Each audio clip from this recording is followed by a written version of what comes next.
என்னடி சமையல்லாம் முடிச்சாச்சா? இப்போ கொஞ்சம் முந்தி தான் செஞ்சு முடிச்சேன் கவிதா. அண்ணி அம்மா ஏன் தலையில கிடக்காவ? ஏன் கிடக்காவனே நீயே போய் கேட்க வேண்டியது தானே? கேட்கலாம் தான், கேட்டனுக்கு ஏசி விடாவல. அவிய இன்னைக்கு ஏசாம இருந்தவ. நீ இப்போ கேட்டாலும் அவிய ஏசத்தான் போறவ, கேட்காம அப்படியே போனாலும் ஏசத்தான் போறவ. அதுக்கு நீ கேட்ட அன்னைக்கு ஏன் தலைகீழ கிடக்காவங்கிறத தெரிஞ்சுக்கலாம்ல. எனக்கு ஏச்சி வாங்கி தரதுக்கு தானே நீங்கள் இப்படி சொல்றியே? ஆமாம் கவிதா, உனக்கு ஏச்சி வாங்கி தரணும், அதான் என்னோட ஆசை. ஐயோ நீ நான் சும்மால சொன்னேன். உனக்கு இப்போ அத்தை எதுக்கு தலையில கிடக்காவங்கிறது தெரியணும், அப்படி தானே? வா 2 பேருமே போய் கேட்போம். அவிய யாசனவனா 2 பேரும் பாப்பாதையே வாங்கிடுவோம். யாசனவனா பரவாயில்ல, அடித்தவனா அதுலேயும் அழுக்கு பாப்பாதையே வாங்கிடுவோம். சரி வா போய் கேட்போம். கவிதா கேளு. என்னத்தை கேட்கணும்? எதுக்குமா நீங்கள் தலையில கிடைக்கிய? இதை கேட்க தான் 2 பேரும் வந்தியலாங்கோ. என்னன்னு சொல்லுங்களாம்மா? என் இடது கால் ரொம்ப நேரமாக வலிச்சிக்கிட்டு இருக்கு, அதான் பிடிச்சிக்கிட்டு இருக்கேன். வயசாயிட்டலம்மா, அதான் வலிக்கும். உனக்கு யார் கவிதா சொன்னா வயசானா கால் வலிக்கணும் டாக்டர் சொல்லியிருக்காவம்மா? அப்படி பார்க்க போனால் என் வலது காலுக்கும் அதே வயசு தானே ஆகுது. அது என்ன வலிக்க செய்யுது? இது மட்டும்தானே வலிக்குது. இப்படி கூறு கெட்டத்தனமாக 2 பேரும் பேசாதுங்க. நான் எங்கத்த பேசுனேன்? கவிதா தானே பேசுனா? எப்போம்மா சும்மா சும்மா என்னையே குறை சொல்லுங்க. நீ ஏன் இவ கூட சேர்ந்து வந்து தானே கேட்க? அப்படி இருக்கிறதுல உன்னையும் சேர்த்து தான் நான் சொல்லுவேன். இதான் கவிதா, அவைய கிட்ட கேட்கண்டான்னு நான் சொன்னேன், நீ கேட்டியா? நெபரு நானே கால் வலிக்கிண்டு இருக்கேன். 2 பேரும் சத்த கட்டாமல் இங்கேருந்து போங்க. வாங்க நீ நம்ம 2 பேரும் அங்கே போவோம்.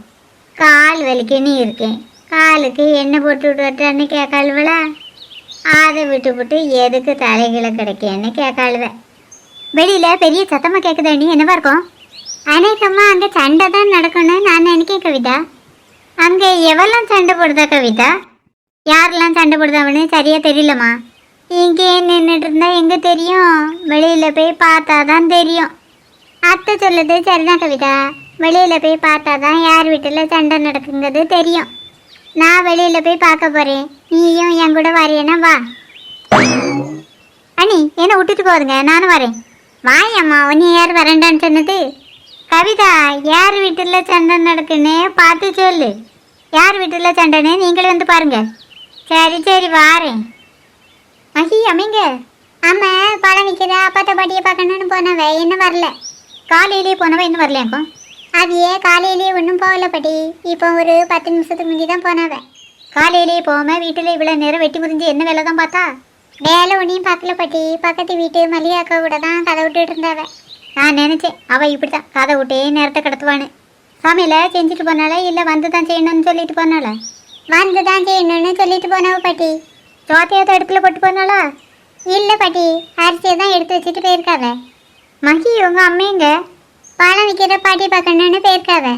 வர நேரமும் அது எப்படி இவளுக்கு தெரியும்?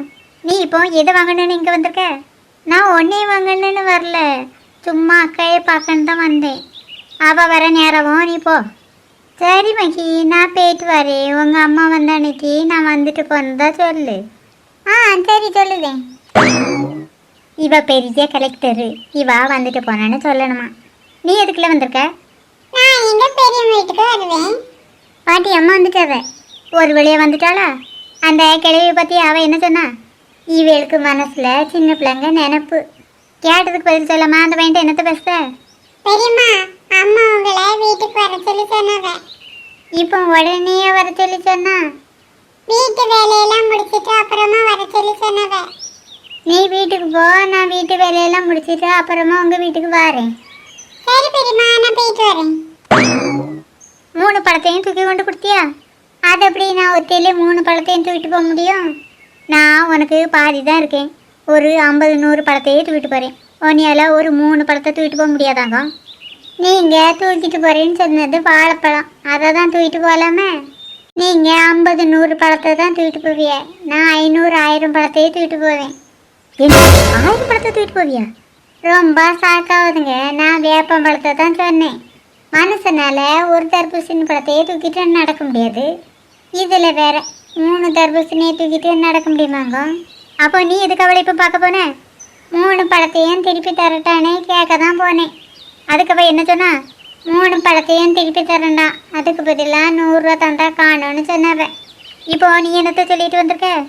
அப்புறமா 100 ரூபா கொண்டு தாரேன்னு சொல்லிட்டு வந்திருக்கேன். மகி, என்னைய யாரும் தேடி வந்தாவளா? உமா ஆண்டி தான் உங்களை தேடி வந்தாவ. அப்படியே வெளியில் கிளம்பிடாத, உள்ளே போய் சமையல் செய்கிற வழியை பாரு. நான் வெளியே போகிறேன்னு உங்ககிட்ட சொன்னேனாங்க. இவ்வளோ நாளும் நீங்கள் சொல்லியா நான் வீட்டு வேலையெல்லாம் பார்த்தேன், நானே தானே செஞ்சேன், எனக்கு செய்ய தெரியும். மகி, உள்ளே வந்து அம்மைக்கு காய வெட்டுச்சா? ஆ சரிம்மா.